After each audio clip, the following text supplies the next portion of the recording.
दोस्तों, जैसा कि आप सब लोग जानते हैं, आज हरियाली तीज का त्यौहार है और आज ही के दिन तीज की व्रत कथा भी कही जाती है। तो आज हम आपको हरियाली तीज की व्रत कथा के बारे में बताते हैं। एक बार भगवान शिव ने पार्वती जी को उनके पूर्व जन्म का स्मरण कराने के उद्देश्य से इस व्रत के महात्म्य की कथा कही थी। श्री भोले शंकर बोले, हे गौरी, पर्वतराज हिमालय पर स्थित गंगा के तट पर तुमने अपनी बाल्यावस्था में 12 वर्षों तक अधोमुखी होकर घोर तप किया था। इतनी अवधि तुमने अन्न न खाकर पेड़ों के सूखे पत्ते चबाकर व्यतीत किए। माँ की विकराल शीतलता में तुमने निरंतर जल में प्रवेश करके तप किया। वैशाखी जला देने वाली गर्मी में तुमने पंचगामिनी से शरीर को तपाया। श्रावण की मूसलाधार वर्षा में खुले आसमान के नीचे बिना अन्न जल ग्रहण किए समय व्यतीत किया। तुम्हारे पिता तुम्हारी कष्ट साध्य तपस्या को देखकर बड़े दुखी होते थे। उन्हें बड़ा कलेश भी होता था। तब एक दिन तुम्हारी तपस्या तथा पिता के कलेश को देखकर नारद जी तुम्हारे घर पधारे। तुम्हारे पिता ने हृदय से अतिथि सत्कार करके उनके आने का कारण पूछा।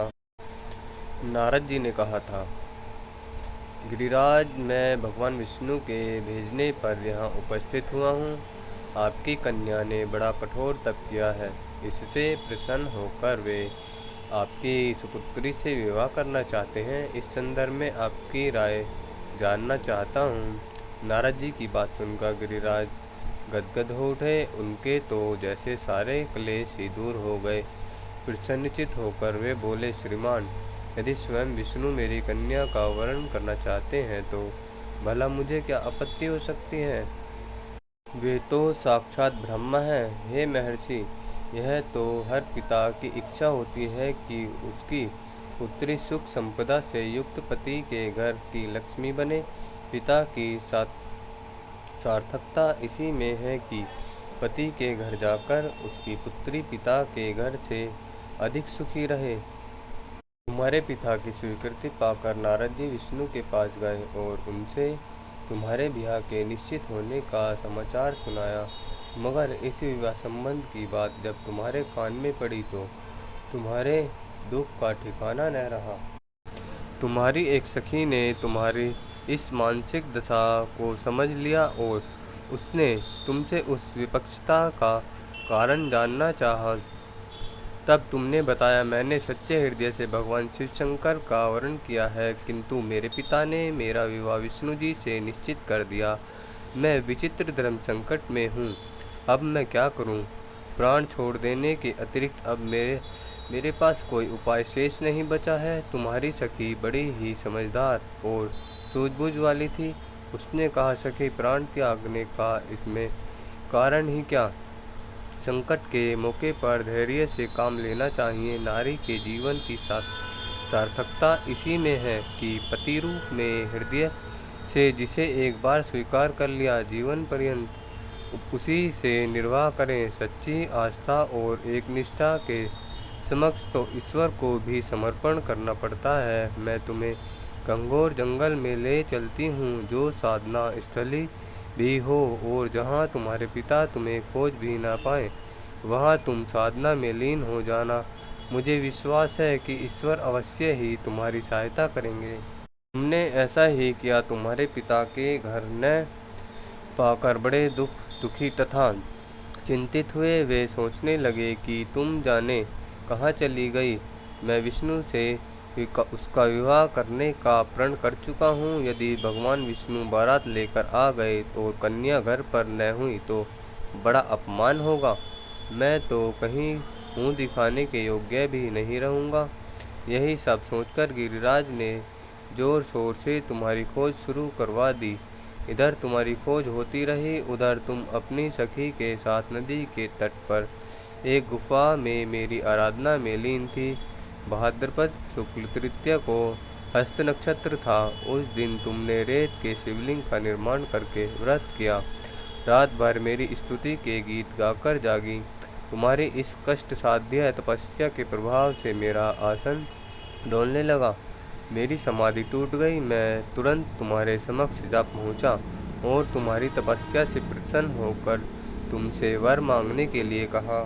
तब अपनी तपस्या के फलस्वरूप मुझे अपनी समक्ष पाकर तुमने कहा, मैं हृदय से आपकी पति के रूप में वर्ण कर चुकी हूँ।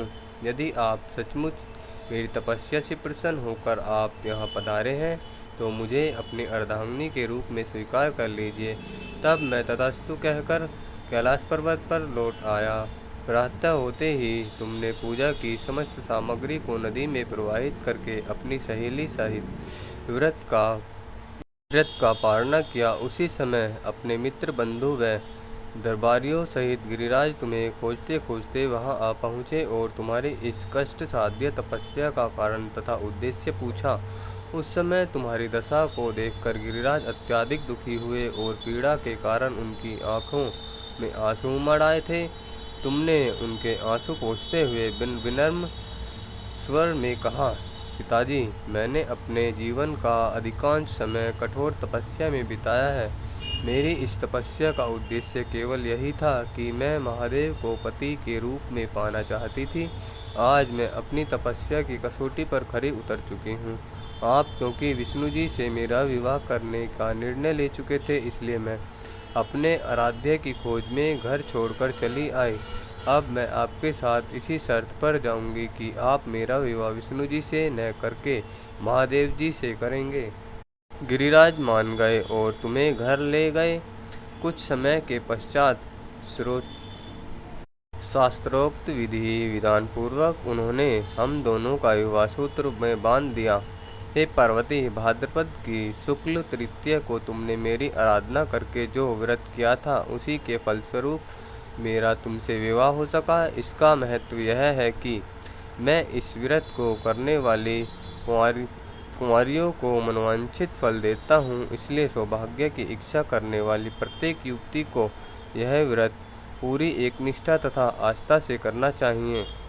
दोस्तों, इस तरह से हरियाली तीज की व्रत कथा संपूर्ण होती है और जो कोई भी इस व्रत कथा को पालन करता है उसकी मनोकामना पूर्ण होती है।